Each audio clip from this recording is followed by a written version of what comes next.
Are you a young and hustle-hungry, high performer with high hopes and big ambitious dreams to make a difference in this world? Well, great. Then this video is just for you. This video is going to dive into the 5 common mistakes they don't teach you in business school about leadership. Most importantly, I will teach you 5 powerful strategies on how to avoid these mistakes like the plague. So let's jump in. Hey, if you're new to this channel, welcome. I'm Dr. Derek Matthews, the co-founder of Character Quest, where we help you become the greatest leadership version of yourself.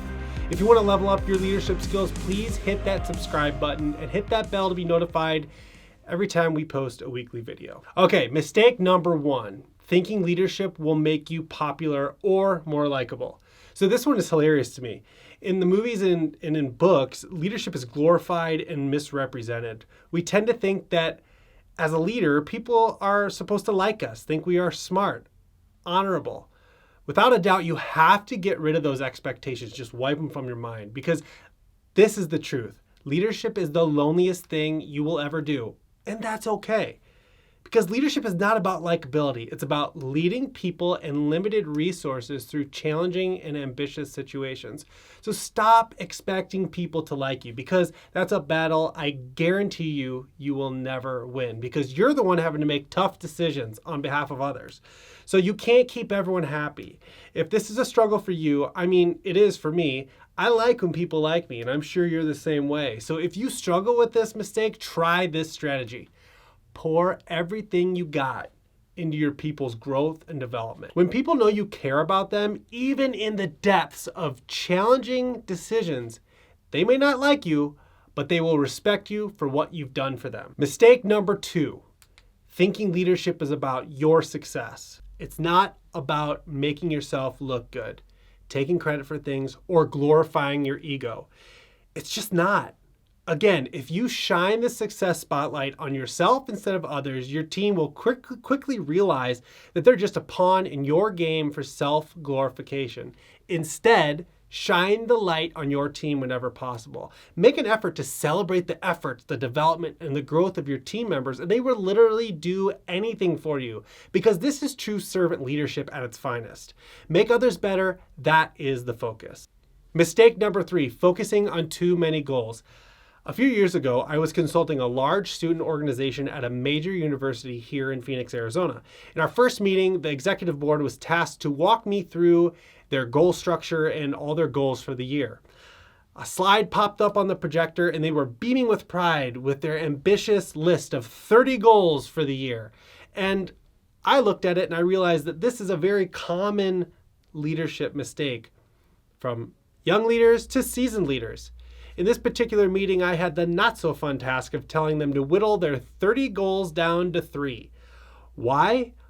While ambition is admirable, too many goals can be the detriment to your leadership effectiveness and cause distraction amongst your team. In the 4 Disciplines of Execution book, which if you look at the link above, I've got a book on my top 10 leadership books everyone should read. That book is on the list. Check it out. The author talks about how less goals equals higher percentage of achievement. Your chances of achieving 2 or 3 goals with excellence are much higher, but the more goals you try to stack and juggle at once, the less likely you'll be to reach them. Bottom line, having more goals doesn't make you look ambitious, it makes you look unfocused.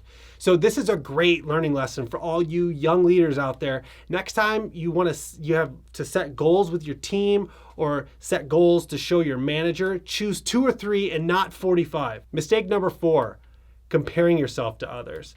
Now, this is a common mistake I see all the time, and I even experience myself. It's very much so about self-leadership. I've talked about this in many videos, and as cliche as it may sound, comparison is really the thief of joy. Comparing yourself to where others are at in their career is a kiss of death to your energy. The second and I say we because I struggle with this too, trust me, when you are busting your butt and you see someone else seem to kind of cruise by to the finish line, wham, you get caught in that comparison trap. It's completely normal to feel this way, but it's a terrible and very distracting habit because it zaps your energy. So here's my advice. Picture yourself driving down the freeway. What would happen if you locked eyes on the car next to you and just kept looking at it?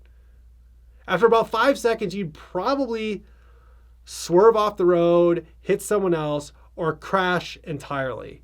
A good driver is aware of two things, the road and their surroundings. And quick glances at cars around you keep you sharp on your surroundings, but if you look too long, you lose focus. Success is the same way. Your leadership, your career success is the same way. Stay locked and focused on your own lane with quick glances to those around you. If we focus on someone else's career success, we completely lose focus on our own.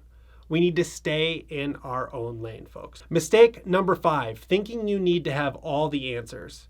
So this is a bad habit resulting from our education system. So from K to 12 and beyond, we are praised to raise our hand with the correct answer. This makes sense in certain situations where you need to regurgitate knowledge and demonstrate that you know knowledge, but in leadership, it doesn't always translate so well. Thinking you have to have all the answers is a ton of unnecessary pressure on you, and it drowns out the voices of those you lead, depleting their willingness to contribute and engage. So we think that if we don't have the answer, then that makes us incompetent. It's really quite the opposite. Did you know that saying, "I don't know," is probably one of the most powerful things a leader can say? Why is that? Because it demonstrates vulnerability, which encourages others to be themselves. So I encourage you to test it out. Say, "I don't know," in your next meeting, but follow it up with, "What are your thoughts?" or "What are your thoughts?" And this simple phrase will boost team engagement and productivity in ways I could talk about forever. It builds psychological safety. And if you don't understand what psychological safety is, click the link above and you can see a video that I made on psychological safety, which is a must watch. Well, young and hungry leader, I am so proud of you for sticking to the end of this video. It shows me that you are wanting to be the greatest leadership version of yourself. If you avoid these mistakes, I guarantee you will experience the leadership success and significance you seek. I want to know from you down in the comments which of the 5 mistakes and avoidance strategies really hit home for you. Hey, thanks for hanging out with me. Please subscribe to this channel if you want more videos just like this one, and hit that bell to be notified when we post our weekly video. Have a great day.